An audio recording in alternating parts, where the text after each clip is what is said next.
ప్రభునందు ప్రియమైన శ్రోతలకు వందనములు. ఈ పోడ్కాస్ట్ కార్యక్రమం నాకు స్వాగతం. మీ అందరి కొరకు ఈ కార్యక్రమమును ప్రసారం చేయుచున్నాం. విని దైవాశీస్సులు పొందుకోగలరు. ప్రభువైన యేసుక్రీస్తు నామంలో అందరికీ శుభములు, వందనములు తెలియపరుస్తూ ఉన్నాం. ఈ దినకాల సమయంలో మన వాక్య ధ్యానము సామెతల గ్రంథము 25వ అధ్యాయం 21, 22 వచనం. నీ పగవాడు ఆకలి గొనిన ఎడల వానికి భోజనము పెట్టుము, దప్పి గొనిన ఎడల వానికి దాహమిమ్ము.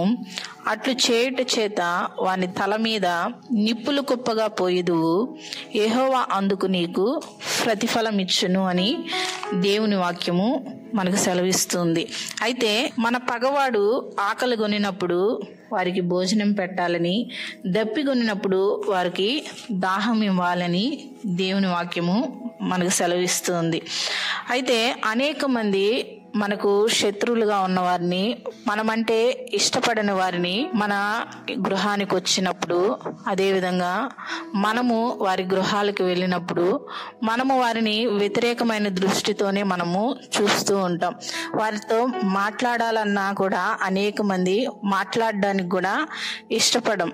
కానీ దేవుని వాక్యము మనకు ఏం సెలవిస్తూ ఉందంటే, వాడు పగవాడైనా శత్రువైనా మన దగ్గరికి వచ్చినప్పుడు వారికి ఆహారం పెట్టాలి, అదేవిధంగా వారికి తాగడానికి దాహంకి ఇవ్వాలి అని దేవుని వాక్యము మనకు సెలవిస్తూ ఉంది. బైబిల్ గ్రంథంలో కూడా ఒక చక్కని ఉపమానం కూడా చెప్పబడినట్లుగా మనం చూస్తూ ఉంటున్నాం.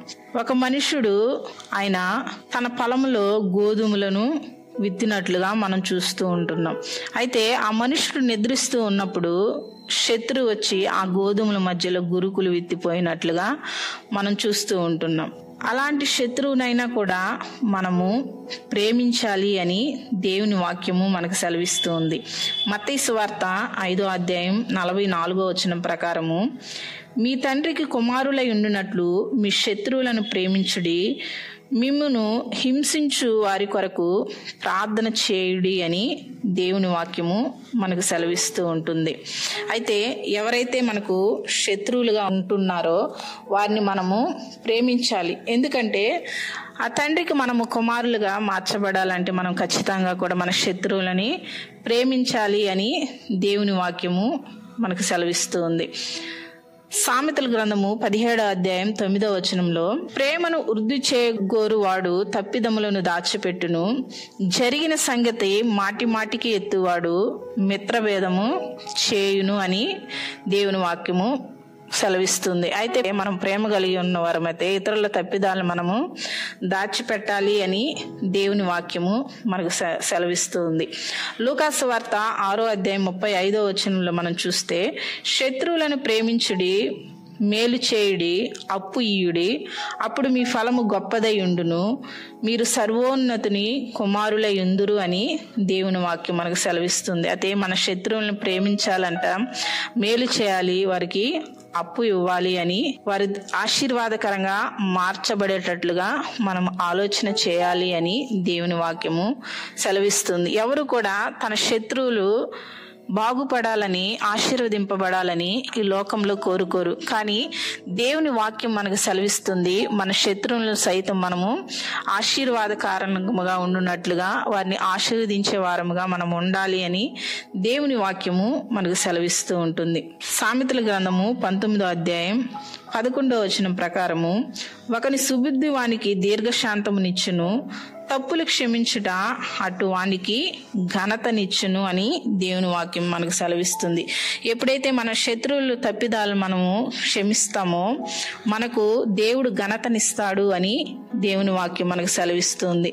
అయితే మన శత్రువులు వారి రుణాలను మనము క్షమించాలి, మనుషుల యొక్క అపరాధములను మనము క్షమించాలి.